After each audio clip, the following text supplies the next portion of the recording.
Matilda. She came waddling along. I held up a rectangular brown bottle. Protesting, she held up her hands.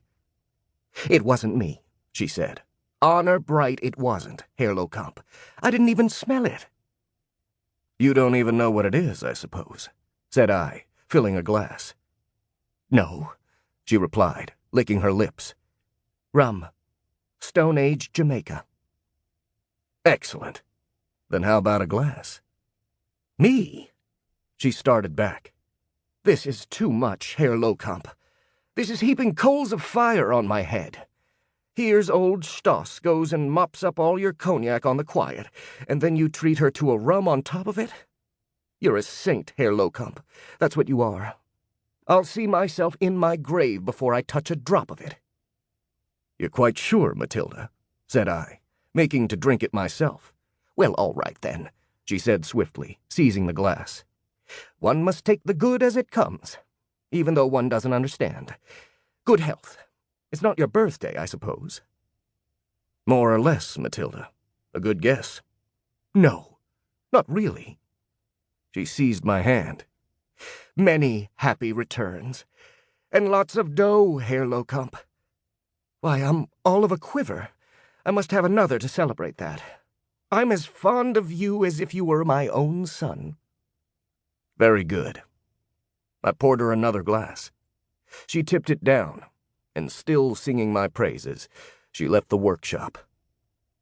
I put the bottle away and sat down at the table. The pallid sunlight through the window shone upon my hands. A queer feeling, a birthday, even though it means nothing. 30 years.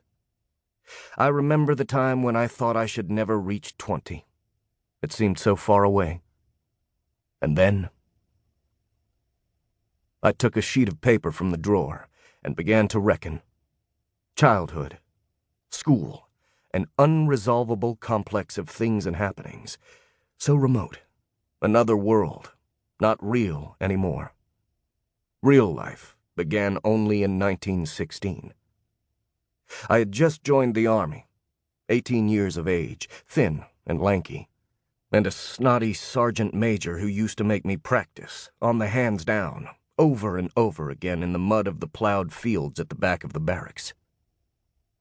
One evening my mother came to the barracks to visit me, but she had to wait for me over an hour because I had failed to pack my kit the regulation way, and as punishment had been ordered to scrub out the latrines. She offered to help me, but that was not allowed. She cried, and I was so tired that I fell asleep as I sat there beside her. 1917. Flanders. Mittendorf and I bought a bottle of red wine at the canteen. We intended to celebrate.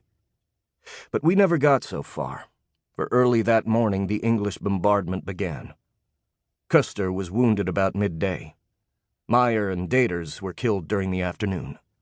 Then, with nightfall, just as we thought things were quietening down and were about to draw the cork, gas came over and filled the dugouts.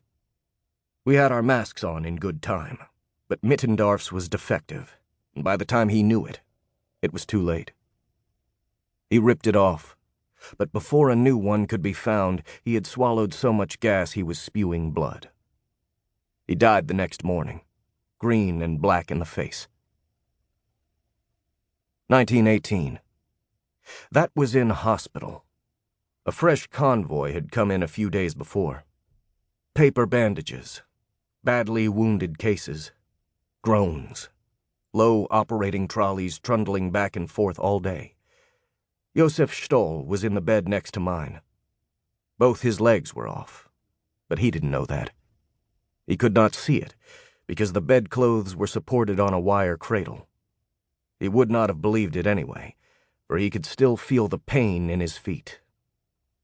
2 chaps died in the night in our room, one very slowly and hard. 1919. Home again.